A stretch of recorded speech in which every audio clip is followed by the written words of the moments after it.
On our planet, there seems to be an infinite number of beautiful places one can visit, with an equal number of spectacular things to admire. It requires nothing more than a curiosity to observe what is all around you. The miracle of nature manifests in countless ways, from breathtaking vistas to the simple movements of a common heifer. The purpose of this program is to present you with the extraordinary diversity of our miraculous blue planet so that you can discover these things for yourself. Today, we shall discover that when one hears Mongolia, one should think of more than just the desert and camels. The environment of the Gobi Desert is so diverse, you can find everything from uncharacteristic ice passes to breathtaking waterfalls and lakes.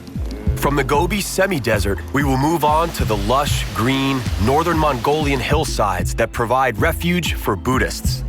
5,000 kilometers further southeast of the Gobi lies Jordan. We will conclude our journey in the footsteps of Indiana Jones, in the Jordanian Petra, and on the shores of the Dead Sea. But first, we visit the land of Genghis Khan.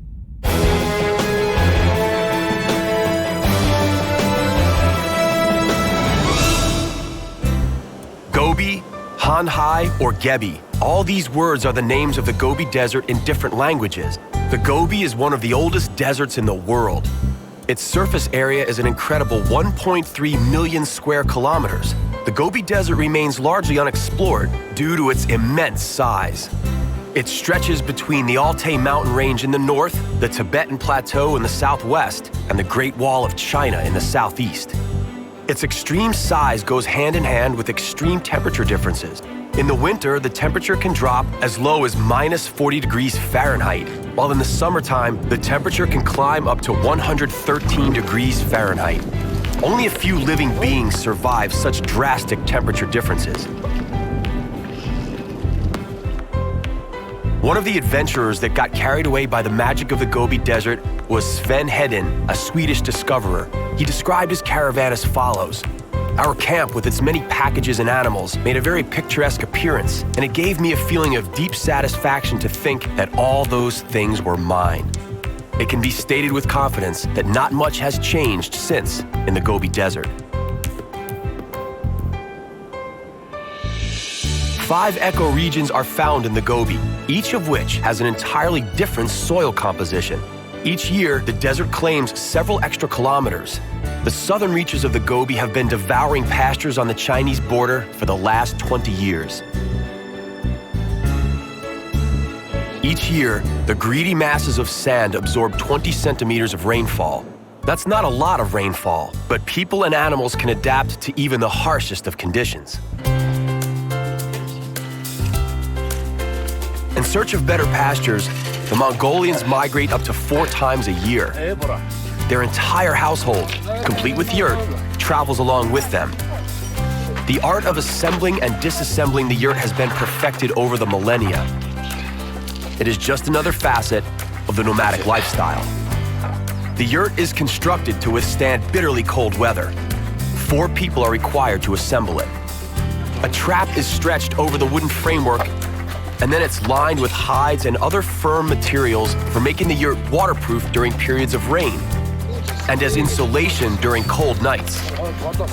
The resulting area that they live in is not particularly large, but it serves these nomads very well.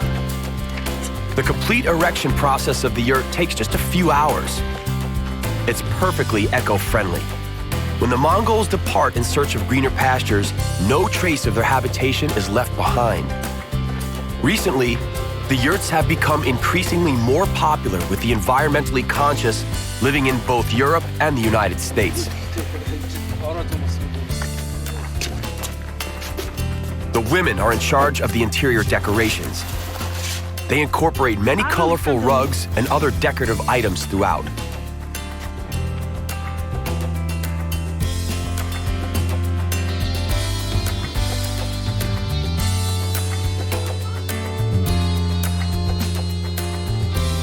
These nomadic herdsmen know the Gobi Desert inside out, especially its inhospitable but more appealing southern part.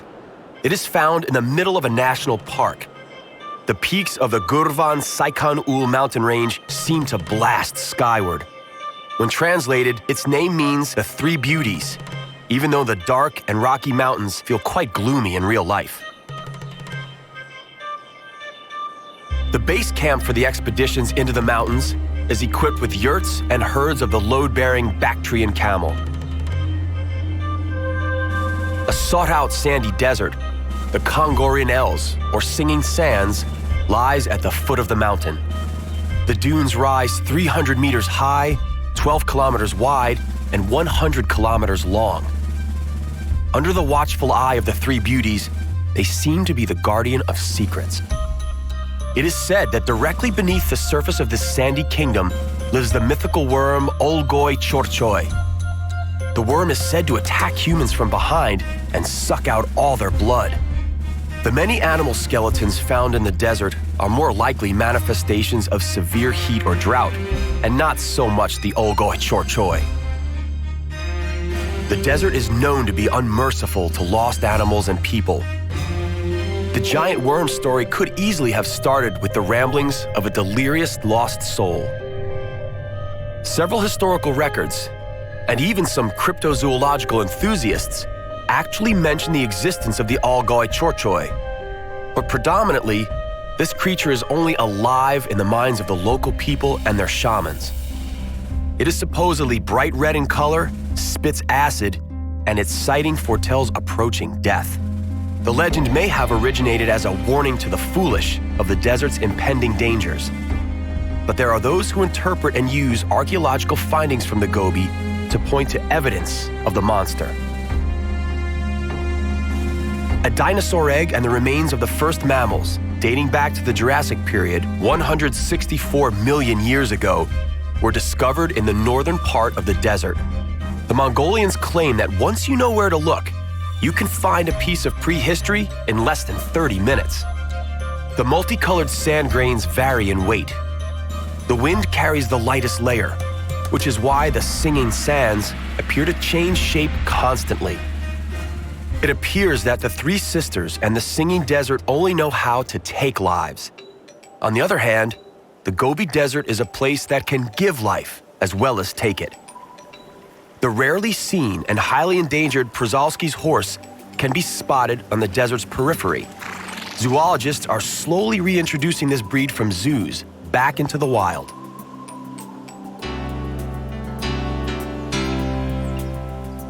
We can take off to the Yolin Am Pass in pursuit of unusual and varied life forms.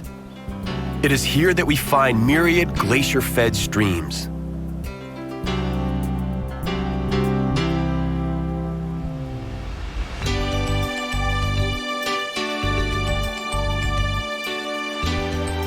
In the winter, the pass is covered by a layer of ice several meters thick and many kilometers long. Due to the surrounding mountain walls, the pass remains shaded, and so the ice thaws gradually. The last bits disappear sometime in September, shortly before the onset of another winter. Only a few years back, the ice remained year-round, but now, the relatively warmer summers of the last decade have brought an end to that.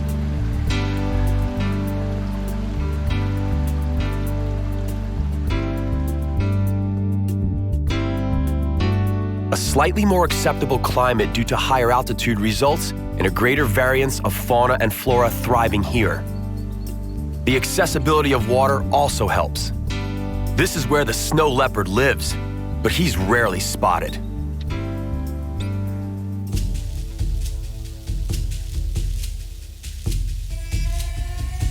Horses are the universally accepted means of transport here, usurping cars. They require little maintenance and no fueling stations. The horse is a national symbol of Mongolia. It is as important to the people as their religion, Buddhism. Reaching the Tovkon Kid Temple is a long and tedious ordeal. In spite of its inaccessibility, it receives a great number of visitors. In 1936, there were over 50 temples in Mongolia. After the communists completed their purge, there were only a handful left. Dozens of monks, occupied with the task of temple reconstruction as well as liturgy, reside at the Tofkon Kid Temple.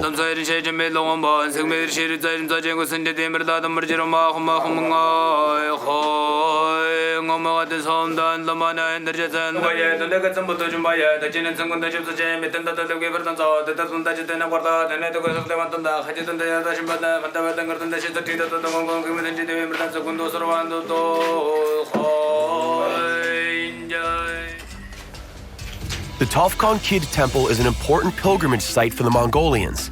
It is the place where one of the greatest national thinkers, Zanabazar, chose to meditate. It is said that those who would lie on the floor of the adjoining cave will be purged of sin. Plentiful gifts testify to the gratitude of those previously purified. Impressive views of the surrounding woods are the ultimate reward for those men who reach the summit of Tofkon Kid. For some obscure reason, women are denied access to this vantage point.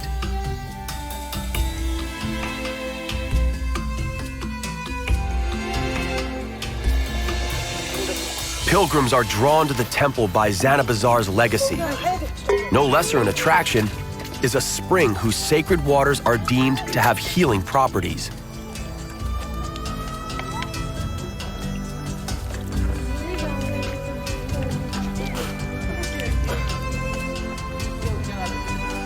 A contrast more stark may be difficult to find. The scorching dunes of the Singing Desert, as opposed to the 1,100-kilometer-long river Orkhon. The river valley is so strikingly beautiful, it was included as a National Heritage Site by UNESCO. The highlight of this river's course is a 20-meter-high waterfall. The unpredictable weather can cause it to run dry, sometimes for as long as 10 consecutive months. In the springtime, during the thaw, the waterfall is quite impressive. It is highly advisable to visit Kovsgol Nur Lake in order to fully appreciate the extent of the diversity one finds in Mongolia. It lies in the north on the Russian border, and it is one of the largest lakes in the country. This lake, similar to one aspect of the Gobi, has a few numerical records to its credit. It was formed 2 million years ago, and as such, belongs in the league of the world's 17 oldest lakes. In some places, its depth exceeds 260 meters. It is a carefully protected water mass, separating the Central Asian steppes from the Siberian taiga.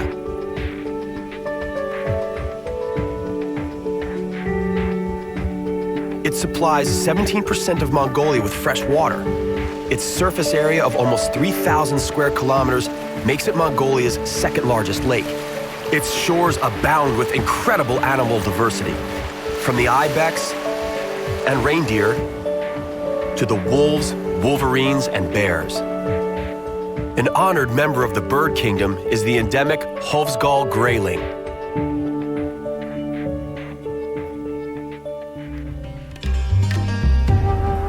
The underwater life is not quite as rich as in the nearby Lake Baikal. Even so, it is an important source of food for the local settlers. The incredible abundance of water and the life it sustains seems like a fairy tale to the traditional desert herdsmen. Similarly, the people from the lake shores find it difficult to comprehend that there could exist places very near to them where water must be brought in from several kilometers away. As a result of protections like the prohibition of industrial fishing, the water here is crystal clear. The authorities meticulously regulate fishing.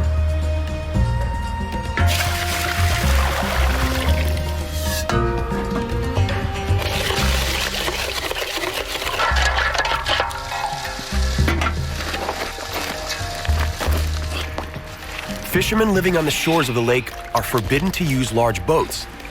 One of the benefits from all the regulations results in a high quantity of fish that can be pulled from the lake. As a result, we can sit down to a fine meal of all the Kovsgolsk smoked fish, which include Siberian whitefish, Siberian grayling, Baigalai omul, and river perch. The lake and its beautiful surroundings continues to attract an increasing number of visitors, causing the development of local tourism to become vital. The nomadic Uyghurs arrive from the mountains and other distant parts of the country during warmer weather. They temporarily settle on the lake shores and go about their business, reindeer breeding, for example, to the curiosity of the locals from the surrounding towns and villages.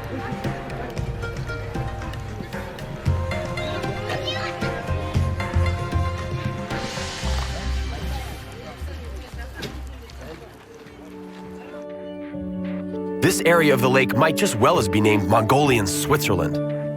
Dense forests form the southern border of the Siberian taiga.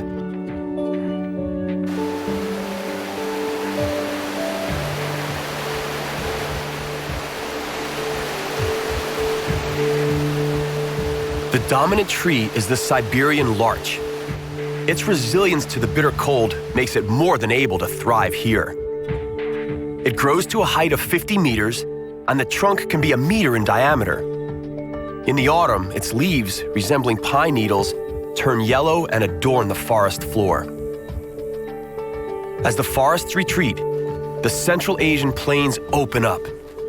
The plains are an ideal environment for the rearing of animals, such as sheep, yak, and horses.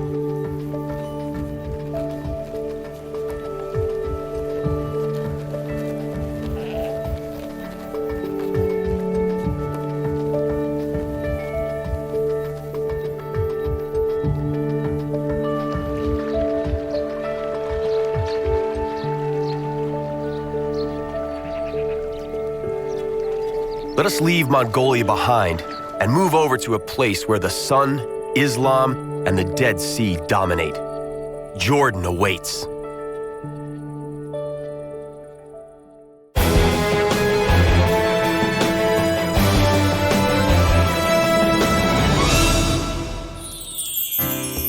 Over the past millennia, the rocky slopes of Jordan witnessed their fair share of bloody battles, new settlers, and other events recorded in the Old Testament. The first mention of civilization comes from the Paleolithic Age. In the years following, the area was ruled by different entities over time, from the Egyptian pharaohs to the Persian Empire to the Judean kingdom and to the Babylonians, to name just a few. All these cultures left behind traces of their reign, and all were aware of the unique qualities of the Dead Sea. The Dead Sea, also known as the Sea of Salt, lies in the Jordan Rift Valley. That valley also contains other significant lakes, none of which are as salty, or lie 378 meters below sea level. A liter of Dead Sea water contains an incredible 1.2 kilos of salt, making its water uninhabitable to all but a few bacteria. But humans found a good use for this water. According to the Bible, King David found refuge on its shores, and Herod the Great established one of the very first health spas here, intended for recreation and the healing of various diseases. The Egyptians utilized the salty water for mummification purposes. Today's visitors come here mostly to heal respiratory and skin diseases.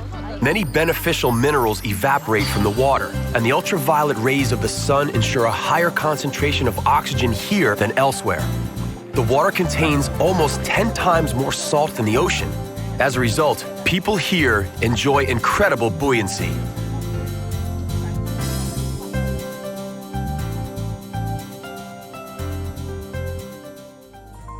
The salty crystals form a fascinating miniature landscape. The salty crust results from the condensation of minerals from the air and the diminishing water supplies. According to some rather skeptical prognoses, the Dead Sea is to vanish over the next 40 years. The Dead Sea is also being utilized for industrial production. Its southern part, looking somewhat considerably different from the moonscape seen in our shot, has been taken over by mining companies. The substance of interest is potash, potassium carbonate. It is essential in the manufacture of soap, glass, fertilizers, and cyanide. Life in the desert is subject to unwritten and unchanging laws of uncompromising nature. Nowadays, the Bedouins have cars, used mostly to fetch water alongside their camel herds. In spite of such modern conveniences, they stick to very simple and traditional lives. One of the most important attributes of a Bedouin is hospitality. They are taught from childhood to invite a traveler into your home and feed him, because one day you too may need a place to sleep and a bite to eat. Traditional cuisine and the traditional sweet, sticky tea are a must.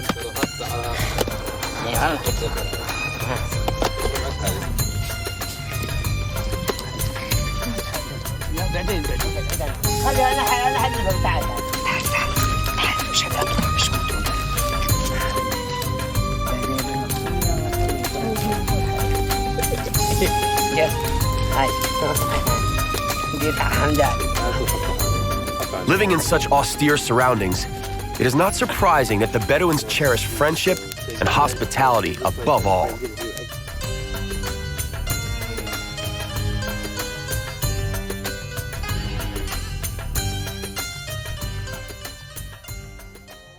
The land is saturated with history and as such attracts hundreds of visitors each year. Archaeological sites of the mysterious extinct Nabatean civilization drew awestruck anthropologists and archaeologists from around the world. The masses of tourists visiting the more than kilometer-long pass are similarly dumbfounded.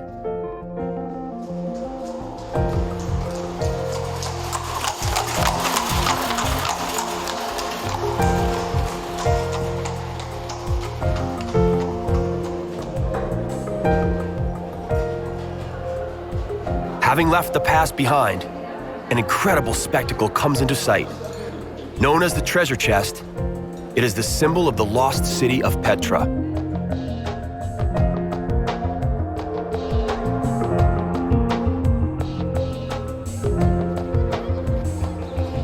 Indiana Jones was the most famous fictional visitor who traveled to Petra in search of the Holy Grail, which actually is the tomb of a Nabatean king.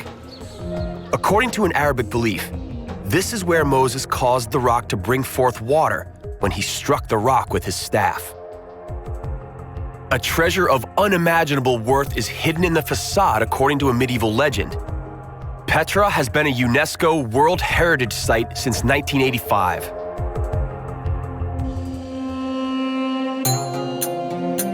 The sheer number of standing ruins could indicate that Petra was once densely populated. This wasn't the case. Petra was, above all, a ritual pilgrimage site and a cemetery. The remains of tombs are evident in every rock. The Nabateans were nomads and merchants. They understood the desert and its secrets, enabling them to transport caravans of valuable goods such as frankincense, spice, and myrrh. They used their profits to prepare homes for their afterlives in the sandstone mountains.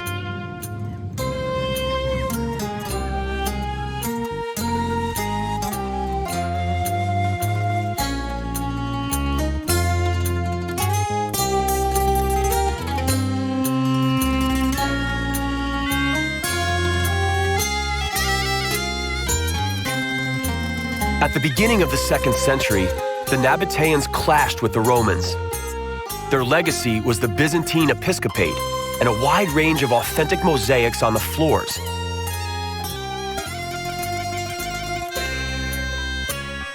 Petra was slowly forgotten with the passing of time as its importance ceased to exist, together with the Nabateans.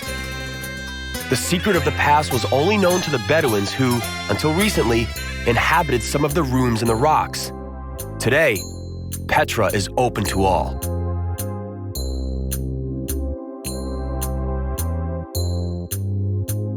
We bid farewell to the dignified Jordanian landscape. It has been through a lot and is rightfully praised as one of the most interesting tourist destinations. Allah Yizmayak. God be with you, Jordan.